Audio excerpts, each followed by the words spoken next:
السلام علیکم ورحمۃ اللہ وبرکاتہ۔ یہ سامنے آپ لوگ دیکھ رہے ہیں چولہا، اور ماچسوں کا ایک انبار دکھ رہا ہوگا آپ کو یہاں پر۔ اس کا کیپ بھی میں نے ہٹا دیا یہاں سے۔ تو کہنے کا مقصد یہ ہے کہ ابھی صبح 8:15 بج رہے ہیں، انسان کو کسی کو آفس جانا ہے، کسی کو کہیں جانا ہے، بچوں کو اسکول جانا ہے۔ تو الیکشن بہت قریب ہے۔ مقصد سارا یہ ہے کہ الیکشن بہت قریب ہے، اور کسی بھی شخص کو ووٹ دینے سے پہلے، کسی بھی پارٹی کو ووٹ دینے سے پہلے ایک بار یہ ضرور دیکھ لیے گا کہ آپ کے گھر میں پانی کتنا آ رہا ہے، آپ کے گھر میں لائٹ کتنی آ رہی ہے، آپ کی گلی محلے کی سیوریج کا نظام کیسا ہے، اور آپ کے گھر میں گیس کتنی آ رہی ہے۔ اچھا، ایک اور چیز مزے کی بات، یہ لگی ہوئی مشین، یہ گیس آن ہے، یہ لگی مشین، اس کا بٹن آن کرتے ہیں، اس کا پریشر آن، آواز آ رہی ہوگی آپ لوگوں کو کہ جیسے کہ گیس آ رہی ہے۔ میں بھی آپ کو بتاتا ہوں کہ ہمارے ساتھ گیم چل کیا رہا ہے،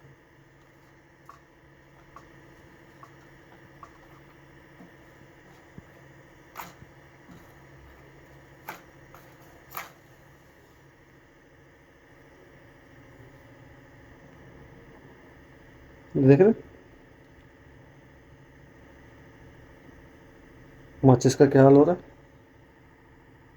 ماچس بجھ گئی۔ کہنے کا مقصد سارا یہ ہے کہ صرف اور صرف ہمیں بنایا جا رہا ہے، اور بنایا جو ہمیں جا رہا ہے وہ آپ اچھے سے جانتے ہیں ہمیں کیا بنایا جا رہا ہے۔ پانی ہمارے پاس نہیں ہے، گیس ہمارے پاس نہیں ہے، یار یہ تک ہٹا دیا، اس کا جو کیپ ہے اوپر کا یہ بھی ہٹا دیا تاکہ گیس پتہ چل سکے، لیکن یہاں تو ہوا کے سوا کچھ نہیں ہے، جو آ رہا ہے صرف ہوا آ رہی ہے بس۔ تو اب بتائیں، جو بچے گھر میں بیٹھے ہوئے ہیں اسکول جانے سے، تو اب حل صرف اتنا ہے کہ بچوں کو آپ اسکول بھوکا بھیجیں، بغیر لنچ کے بھیجیں۔ ہاں، دے سکتے ہیں آپ بچوں کو لنچ بھی، وہ بھی صرف مکھن، ڈب روٹی پہ مکھن لگا کے یا جیم لگا کے، یہ بچوں کو اسکول لے کے بھیجیں۔ اور آپ کے جو مرد حضرات ہیں ان لوگوں کو آپ بھوکا بھیجیں اور بولے باہر سے کھائیں، اور ہو سکے تو آپ لوگ بھی باہر سے ناشتہ کریں، کیونکہ مجھے سب کو پتہ ہے کہ ایک مڈل کلاس فیملی کی منیمم سیلری جو ہے وہ 32,000 روپے ہے، جس میں 12,000 8,000 تو آپ کے گھر کا بل ہے، اس کے بعد گیس کا بل آ جاتا ہے آپ کا 3,000 روپے، 15,000 آپ کی آدھی سیلری یہاں چلی گئی، بچے کچھ 12 17 ہزار روپے، تو اس میں آپ کے بچوں کی فیس کوئی 8 10 ہزار روپے ہوگی، بچے آپ کے پاس 7,000 روپے، تو اس میں آپ کے گھر کا پیٹرول کا منیمم خرچہ کوئی 3 سے 4 ہزار روپے ہوگا، کم سے کم بھی،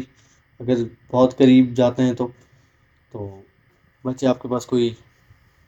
2 3 ہزار روپے، تو اس میں آپ آرام سے عیاشوں والی زندگی گزار سکتے ہیں۔ اس میں بھی بچوں کی دوائی ہے، کچھ نہ کچھ بچے چیز کھاتے ہیں، کوئی نہ کچھ چیز ہے، بچوں کی یونیفارم، اور ان کا کورس جتنا بھی آتا ہے، books, copies, pencil scale, sharpener وغیرہ، تو پھر یہ تو پھر آپ لوگوں کو ظاہر سی بات ہے قرضہ لینا پڑے گا اس کے لیے، تو آپ لوگ اس کے لیے قرضہ لیں، پھر انشاءاللہ ابھی 8 فروری کو آپ ووٹ دیں، جو پہلے سے ہمارے اوپر مسلط کیے گئے ہیں، جو کیے گئے نہیں ہیں، جو ہوئے ہیں، اور ہمارا جو پیسہ ہے وہ ٹیکس کے مد میں کھایا گیا ہے، تو آپ دوبارہ سے وہی کریں، اور انشاءاللہ پھر آنے والے 5 سال آپ کو ان سب چیزوں کا سامنا کرنا پڑے گا۔ پیٹرول آپ کو ابھی جو 150 روپے لیٹر تھا وہ اب آپ کو 272 75 روپے میں مل رہا ہے، وہ آپ کو پھر 375 میں ملے گا، اور آٹا جو آپ کے گھروں میں جو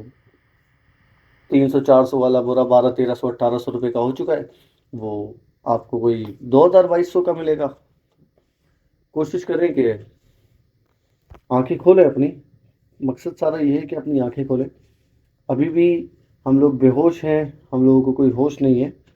اور ان لوگوں کو چاہے وہ کوئی بھی ہو، جانے والے ہوں آنے والے ہوں، جو کوئی بھی ہو،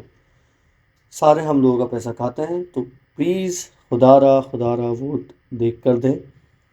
اپنے بچوں کا مستقبل دیکھیں، اپنے شوہر کی، اپنی وائف کی، اپنے آنے والے فیوچر کے بارے میں سوچیں، اور ان سب چیزوں سے بچیں۔ آپ کی ابھی بارش ہو گئی باہر تو گٹر نالے ندی نالے بہہ جائیں گے، روڈوں پہ کوئی سیوریج کا نظام نہیں ہے، گلی میں کوئی سیوریج کا نظام نہیں ہے، تو لہٰذا خدا را سوچیں۔ میں آپ کے آگے ہاتھ جوڑتا ہوں، جس کسی کو بھی ووٹ دیں ان سب چیزوں کے بارے میں سوچیں، سمجھیں، اس کے بعد ووٹ دیں۔ ہوگا کچھ بھی نہیں، آپ کی ابھی آ کے آپ کی گلیاں صاف ہو جائیں گی، 8 فروری سے پہلے آپ کے گلیاں کھد جائیں گی نالوں کے لیے، لیکن جیسے ہی آپ ووٹ ڈالیں گے تو وہ گلیاں خود ہی رہیں گی، وہ نالے جو اندر لائنیں بچھی ہوں وہ آپ کو دکھتی رہیں گی، وہ آپ کی چہرہ دیکھتی رہیں گی کہ ہو گیا ووٹ، اب اللہ حافظ، ٹاٹا بائے بائے۔ تو لہٰذا پلیز سوچیں، سمجھیں، پھر ووٹ دیں۔ تھینک یو سو مچ، اللہ حافظ۔